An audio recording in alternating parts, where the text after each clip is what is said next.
Parcul Mitropoliei a fost terenul de luptă pentru mai mulți copii și tineri dâmbovițeni care au participat la Marea Bălăceală. Evenimentul susținut de Primăria Târgoviște este la a doua ediție, cei care au participat și anul trecut având avantajul experienței. Iată că am ajuns la a doua ediție, nu ne-am dorit nici foarte multă lume, de ce să nu spunem că devenise un eveniment cam prea...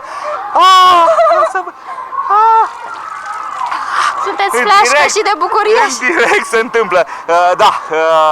Nu ne-am dorit nici foarte multă lume, că n-am vrut evenimente neplăcute.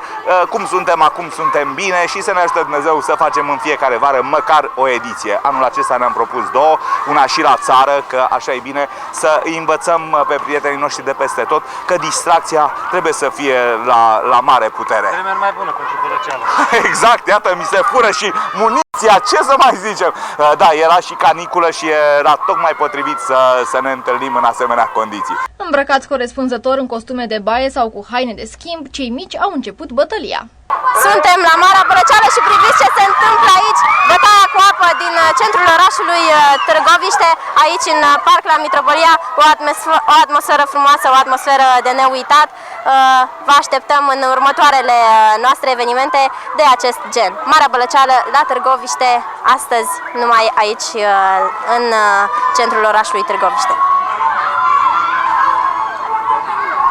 Copiii și deopotrivă adulții au fost mai mult decât încântați de această acțiune, însă nu au rezistat foarte mult în fața camerelor, deoarece au fugit la distracție. Faceți? Bine! Pe cine vreți voi să udați? Pe noi! Da! Voi între voi? Dar stați să ne spuneți dacă vă place, cum vă simțiți aici, dacă sunteți ude. Așteptăm să ne ducem la Marea Bălăceală să vă împușcați cu apă. Ați așteptat toată vara acest moment, nu-i așa?